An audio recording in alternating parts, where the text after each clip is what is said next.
तो दोस्तों, बीजेपी अभी तक अपने राष्ट्रीय अध्यक्ष का चुनाव नहीं कर पाई है, ऐलान नहीं कर पाई है। देखते ही देखते दिन गुजर गए, महीने गुजर गए, मगर नहीं मिला तो नाम। मिली तो सिर्फ तारीख पर तारीख। बार बार तमाम नाम सामने आते गए, लेकिन अभी तक कुछ भी फाइनल नहीं हो पाया। अब कहा जा रहा है कि जून के आखिर तक फाइनल हो सकता है कि कौन बीजेपी का राष्ट्रीय अध्यक्ष बनेगा। लेकिन उससे पहले जो चर्चाएं, जो खबरें आ रही हैं, उसने सियासी गलियारों में बीजेपी के घर में हड़कंप मचा दिया है। 3 ऐसे राज्य हैं जहां के मुख्यमंत्री बदलने की चर्चाएं हो रही हैं। अब सवाल यह कि इसका बीजेपी के राष्ट्रीय अध्यक्ष से कनेक्शन क्या है। इसके साथ साथ एक और खबर आ रही है, जो सामने आ रही है, वो ये कि यूपी के मुख्यमंत्री योगी आदित्यनाथ दिल्ली पहुंचते हैं। दिल्ली तो पहुंचते हैं, मगर वो मुलाकात किससे करते हैं? राष्ट्रपति से। अब राष्ट्रपति से मिलने के पीछे की खबर क्या है? अब सीएम योगी आदित्यनाथ की राष्ट्रपति से मुलाकात, इसके सियासी मायने क्या है? क्यों वो फसाना बन रही है? बहुत कुछ अंदर खाने चल रहा है। अंदर की खबर आइए समझने की कोशिश करते हैं कि आखिरकार बीजेपी के राष्ट्रीय अध्यक्ष का 3 राज्यों के मुख्यमंत्री बदलने से कनेक्शन क्या है, और जो योगी आदित्यनाथ हैं उनका राष्ट्रपति से मिलने का मतलब क्या है, क्या कनेक्शन हो सकता है। देखिए, ये अपने आप में बहुत दिलचस्प बात है। बहुत से नेताओं की दिल्ली में सक्रियता बढ़ी है, इसमें कोई दो राय नहीं।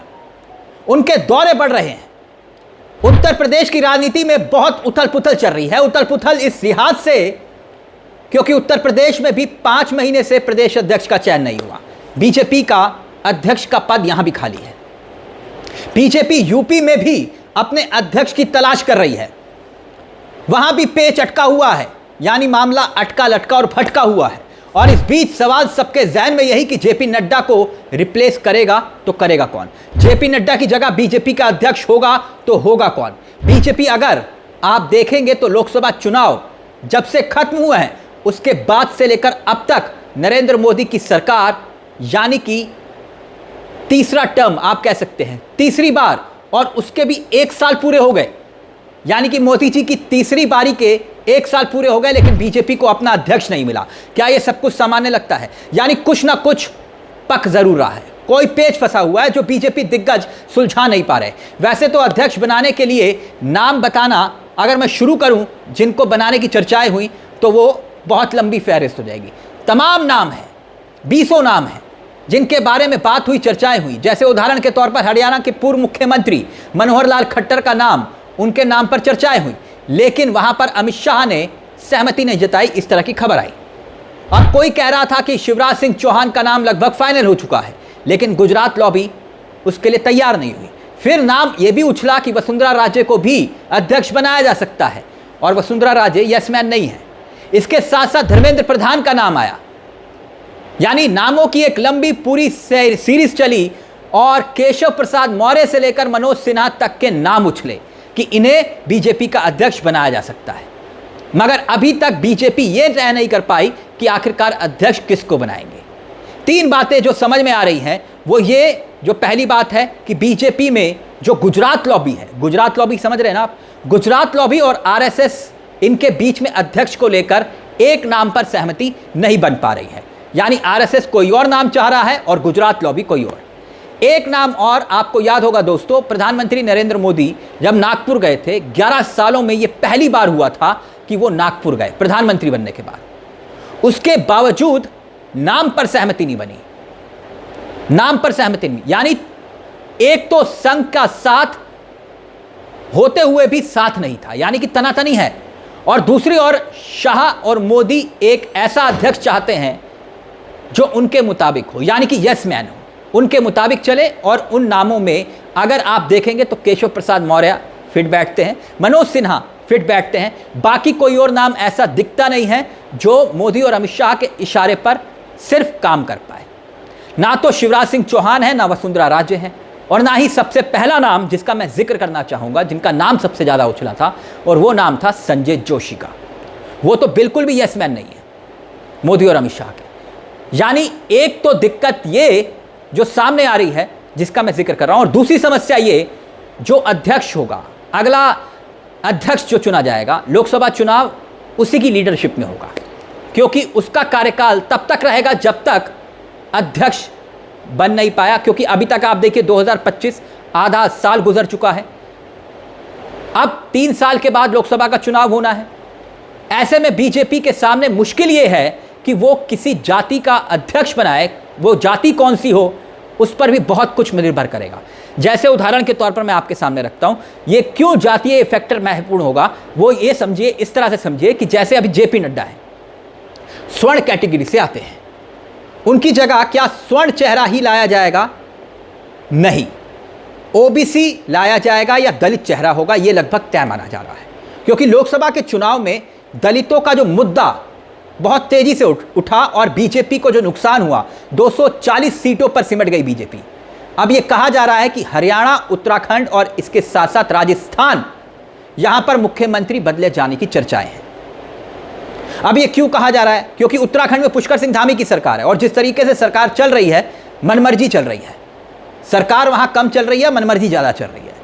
और जो बाकी के जो बीजेपी के दिग्गज नेता हैं, चाहे त्रिवेंद्र सिंह रावत हो या दूसरे नेता हो या विधायक हो, पूर्व विधायक हो, वो धामी की लीडरशिप से खुश नहीं है, सहमत नहीं है। खबर ये आ रही है कि पुष्कर सिंह धामी के नाम को लेकर चर्चाएं चल रही हैं, उन्हें हटाया जा सकता है। और बीजेपी में एक ट्रेंड भी ये भी रहा है कि मुख्यमंत्री कब बदल जाता है, उत्तराखंड में खास तौर पर कोई नहीं जानता। इसके कई उदाहरण हैं। रमेश पोखरियाल निशंक देख लीजिए, भुवन चंद्र खंडूरी देख लीजिए, तीरथ सिंह रावत देख लीजिए, त्रिवेंद्र सिंह रावत देख लीजिए, कई उदाहरण मिल जाएंगे आपको। और चाहे गोवा में मनोहर पार्कर देख लीजिए, कई उदाहरण हैं जहां बीजेपी जब चाहती है, जैसे चाहती है, उसे हटा देती है। अब दूसरा राज्य जिसका जिक्र किया जा रहा है, उत्तराखंड के बाद राजस्थान पर चर्चाएं हो रही हैं कि भजनलाल शर्मा, वहां पर वसुंधरा राजे ने जितनी मेहनत की बीजेपी को वापस लाने में, लेकिन अचानक भजनलाल शर्मा को मुख्यमंत्री जो बना दिया गया, उससे नाराजगी है। अब संघ यह चाहता था कि वसुंधरा राजे चेहरा बने, बीजेपी की अध्यक्ष बने, लेकिन गुजरात लॉबी में सहमति नहीं थी। तो वसुंधरा राजे ये चाहती हैं कि अध्यक्ष कोई भी बने, लेकिन मुख्यमंत्री की कुर्सी से भजनलाल को हटाया जाए। अब तीसरा राज्य जिसका जिक्र हो रहा है, जो अंदर की खबर आ रही, तीसरा राज्य है हरियाणा। हरियाणा में शोर यह है कि नायब सिंह सैनी को बदला जा सकता है। इससे पहले मनोहर लाल खट्टर के साथ भी यही हुआ था। अब खट्टर साहब को अध्यक्ष बनाने की चर्चाएं होती हैं, लेकिन आप अध्यक्ष बने ना बने, लेकिन खट्टर साहब चाहते हैं कि नायब सिंह सैनी हटे, इस तरह की चर्चाएं हैं। अब उन्हें मुख्यमंत्री की कुर्सी भी दी जा सकती है वापस, चर्चाएं तो इस बात तक भी है। खैर चर्चाएं हैं, चर्चाओं का क्या है, लेकिन इतना जरूर है कि कुछ ना कुछ चल जरूर रहा है, कुछ ना कुछ पक जरूर रहा है। तभी तो दुनिया की सबसे बड़ी पार्टी, सबसे बड़ा संगठन होने का दावा करने वाली बीजेपी अगर 1 साल से अपना अध्यक्ष नहीं चुन पा रही है, खोज पा रही है, तो इसका मतलब पेच कहीं ना कहीं अटका हुआ है। अब पेच क्या है, वो भी बहुत महत्वपूर्ण है। खैर इस बीच खबर योगी आदित्यनाथ की भी कि वो राष्ट्रपति से मिलने पहुंचे। अब क्यों पहुंचे, इसका कनेक्शन क्या संगठन के अध्यक्ष के रूप में भी देखा जा सकता है? चलिए समझने की कोशिश करते हैं कि उत्तर प्रदेश में बहुत कुछ चल रहा है, जैसे कि आप जानते हैं। और ऐसे में योगी आदित्यनाथ अगर दिल्ली पहुंचे और उनकी मुलाकात राष्ट्रपति से हो, तो फिर सवाल उठेंगे। हर किसी के चेहरे की हवाइयां उड़ गई हैं, क्योंकि अगर वो जाते हैं, यानी योगी पहुंचते हैं दिल्ली, प्रधानमंत्री से मिलते, गृह मंत्री से मिलते, रक्षा मंत्री से मिलते, वित्त मंत्री से मिलते, तो समझ में आता कि भाई हाँ ठीक है, एक किसी खास मुद्दे पर बातचीत करने आए होंगे राज्य के हित के लिए। लेकिन राष्ट्रपति से उनका अचानक मिलना, मुलाकात करना, यह हर किसी के गले नहीं उतर रहा। अब खबर यह आ रही है कि अमित शाह लखनऊ भी पहुंच रहे हैं बहुत जल्द। तो क्या कुछ होने वाला है? खैर जो भी हो, लेकिन बहुत कुछ समझ में आ रहा है कि जो होगा वो चौंकाने वाला होगा। दोस्तों ये साफ है कि बीजेपी के घर में जो चल रहा है वो सब कुछ सामान्य नहीं है। अब बहुत तेजी से बहुत कुछ बदलेगा, लेकिन अध्यक्ष कौन होगा इसको लेकर सस्पेंस अभी भी बरकरार है। फिलहाल नामों का सिलसिला जारी है। फिलहाल इस खबर में दोस्तों मेरे साथ इतना ही, लेकिन चलते चलते एक दरख्वास्त कि अगर आपने हमारे इस चैनल को सब्सक्राइब नहीं किया तो प्लीज़ सब्सक्राइब कर लीजिएगा, क्योंकि ये चैनल आपका मंच है और यहाँ हम सिर्फ खबर नहीं दिखाते बल्कि खबर के पीछे की खबर बताते हैं। मुझे तिलक चावला को दीजिए इजाज़त। नमस्कार, जय हिंद, जय भारत।